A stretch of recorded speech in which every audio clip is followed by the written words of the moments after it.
Pak Jeffrey, kita berbicara nih soal pasar modal ya di tengah berbagai tekanan yang kita tahu dari ekonomi global, kemudian juga suku bunga yang kemudian kian tinggi dan juga capital outflow. Sebetulnya apa Pak 3 prioritas utama yang Bapak lakukan gitu, dan juga apakah memperbaiki persepsi global atau memperkuat fundamental domestik terlebih dahulu Pak Jeffrey?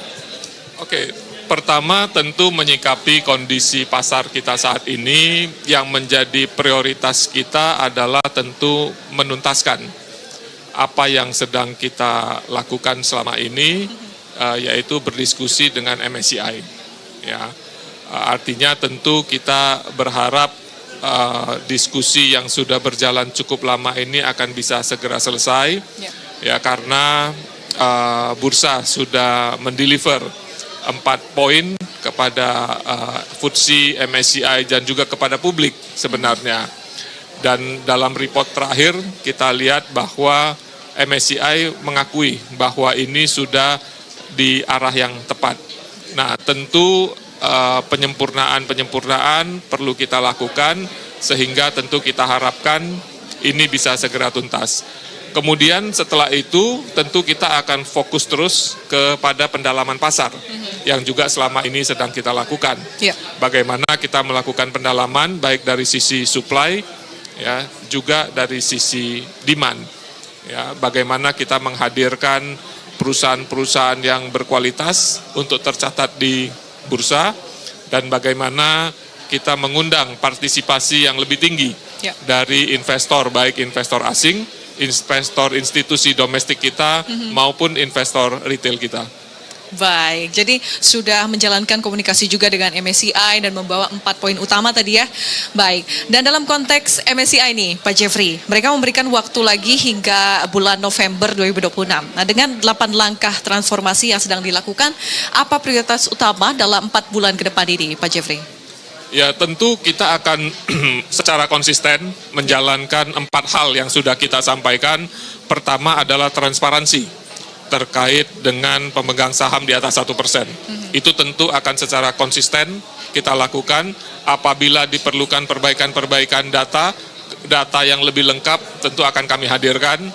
Yang kedua adalah konsistensi juga terkait dengan data yang lebih granular. Yang ketiga, kita mengawal terus agenda kita untuk meningkatkan free float.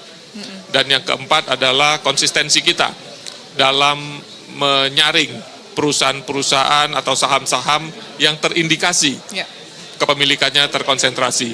Itu akan kami lakukan terus dan akan kami umumkan terus kepada publik dalam hal ada indikasi kepemilikan yang terkonsentrasi.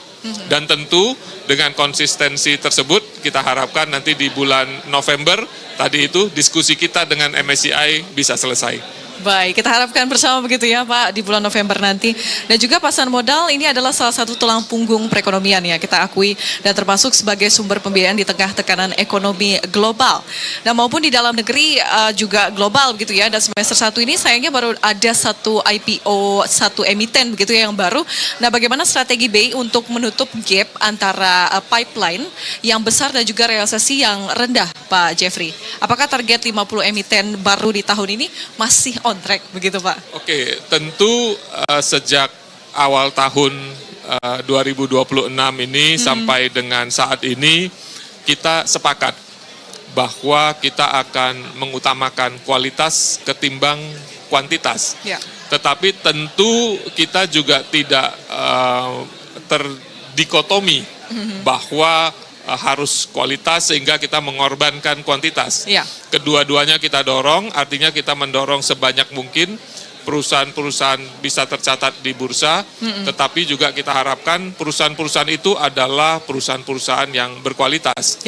Nah, kalau dilihat dalam rencana kerja strategis Direksi Bursa Efek Indonesia periode 2026 sampai dengan 2030, kami menargetkan di tahun 2030 paling tidak akan ada lebih dari 1.100 perusahaan yang tercatat di Bursa Efek Indonesia. 1.100 Pak Jeffrey, wow, target yang cukup besar ya, sampai 2030 nanti ya berarti. 2030 nanti. Tapi juga tidak melepas kualitasnya juga ya, tetap itu yang paling adalah utama. Karena dengan 1.100 perusahaan tercatat, kita harapkan kapitalisasi pasarnya paling tidak adalah 30.000 triliun. 30.000 Ya, triliun. artinya tentu logikanya harus perusahaan-perusahaan yang berkualitas dengan size yang cukup besar. Baik. Dan juga tadi kalau kita dengar begitu ya, tadi di dalam diskusi panel juga dibicarakan bahwa BUMN, BUMD ini juga berbondong-bondong untuk bisa IPO nih. Mungkin tanggapannya Pak Jeffrey Ya seperti tentu apa? kami sangat mendorong Ya. ya BUMN, BUMD, perusahaan-perusahaan besar Ya. itu berbagi kepemilikan dengan publik. Karena tentu dengan tercatat di bursa, transparansi akan meningkat, partisipasi publiknya Ya. akan meningkat, dan tentu itu akan mengundang lebih banyak lagi investor untuk masuk, dan pada gilirannya perusahaan itu akan terus bertumbuh. Baik. Pak Jeffrey, apa indikator utama yang Bapak gunakan untuk menilai bahwa reformasi pasar modal saat ini sudah berhasil Pak secara nyata? Setelah reformasi kita gulirkan, kami rutin berdiskusi dengan banyak pihak. Ya. Tentunya dengan pihak indeks provider, dalam hal ini MSCI dan FTSE, Ya. yang reportnya sudah bisa kita lihat, di mana FTSE menegaskan Indonesia di emerging market, MSCI juga sudah meng-acknowledge apa yang kita lakukan. Ya. Kami juga berdiskusi dengan investor global, dan di dalam diskusi-diskusi itu juga apresiasi diberikan kepada hal-hal yang sudah kita lakukan. Tentu itu adalah menjadi ukuran awal Iya. bahwa apa yang kita lakukan sudah mulai berhasil. Tetapi kembali kami juga sepakat bahwa keberhasilan yang seutuhnya nanti adalah kalau kita bisa secara konsisten menyelesaikan itu semua. Baik, Pak tadi juga sempat menekankan bagaimana bisa untuk meningkatkan transparansi begitu ya. Mungkin strateginya seperti apa Pak Jeffrey? Kalau transparansi tentu kita dorong terus, Ya. dari sisi regulasi, kami juga akan mendorong terus keterbukaan informasi yang baik dari seluruh perusahaan tercatat. Di sisi lain kami SRO juga akan terus melakukan transparansi data kepada publik, sehingga publik, investor dapat mengambil keputusan dengan menggunakan data yang cukup dan data yang reliable. Baik, Pak terakhir singkat saja, strategi jangka panjang mungkin ya sampai dengan tahun 2030 nanti. Seperti apa Pak Jeffrey dalam mengemban tugas ini?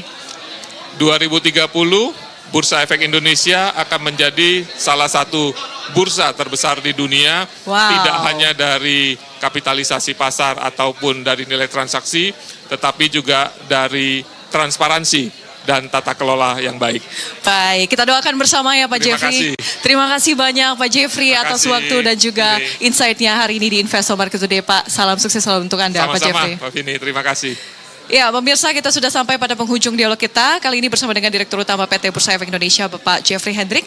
Saya Vinilia Huanggri atas nama seluruh kru yang bertugas mengucapkan terima kasih atas kebersamaan Anda. Berita 1, bersatu inspirasi. Sampai jumpa.